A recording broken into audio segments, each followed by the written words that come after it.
the AMA Race Direction has handed down its list of penalties following the Detroit round of Supercross, and what should be no surprise to absolutely anybody, that guy right there, Vince Friese, is on the list. Now, if you remember earlier on the year, he already got one aggressive riding penalty that I believe, correct me if I'm wrong, put him into the negative points for the championship. And coming out of Detroit, he has earned himself another aggressive riding penalty, which results in a 10-point loss in the championship, a 3 additional points to his license, and a fine.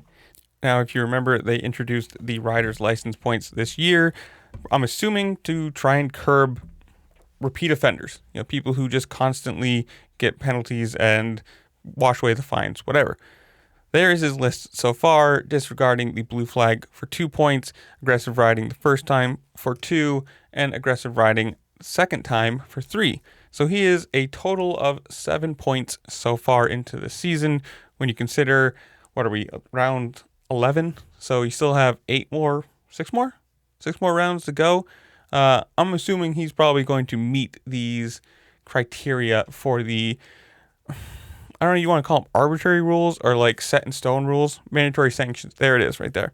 5, written warning, doesn't matter. 10, start the next main or triple crown, the last gate pick. Again, really doesn't matter to him. 15, automatic loss of 10 championship points plus a fine. And I don't know if that's the extent. If they go above 15, what happens from there? But let's be honest, it's Vince Friese. I highly doubt he's going to not get a penalty from now to the rest of the season. Let's be honest here. It's who he is. It's stupidity stuff that it just has earned him the reputation that he has. And this is not something that's just like in the last few years come around. I mean, let's go all the way back to him getting punched in the back of the head. This is something that's been a part of his racing style, quote unquote, for a very long time. And I honestly don't understand how he's continued to get rides. Let's be honest here. He can start. That's fine. You get out front, one thing. You have to be able to hold it as a whole nother thing. Like if you're just getting out front and then you just basically become a block for everybody else who's trying to pass you, and if they know they try and pass you, it's going to be dangerous for them. It's bad. I mean, what was the last team he was on? They had to turn off the comments on, I believe it was their Instagram, because they got so much bad PR for it. And I don't think it was this team. It was Honda, correct? I don't know. Somebody tell me in the comments below. I don't remember what the actual name was, but this is funny to me. I mean, there's what? I think Deegan has 1, and probably a few other people. I think Evan Ferry gained a couple for his the other day or last week. But it's just funny that he's so far ahead of everybody else. 7 points onto a license with 11 rounds in.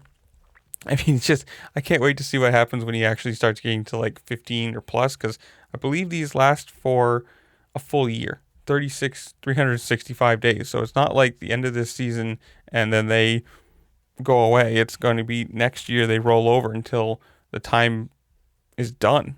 And I foresee many more penalties coming from the 719 this season.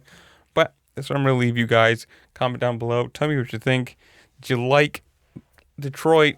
What did you think of Hunter Lawrence crashes? The non-penalty for Webb, but whatever it is, comment down below. Tell me what you think. While you're down there, make sure to like, share, subscribe. Do all the fun things this platform allows you to do, because it does really help me out. I appreciate it. And with that, I'll see you later. Peace.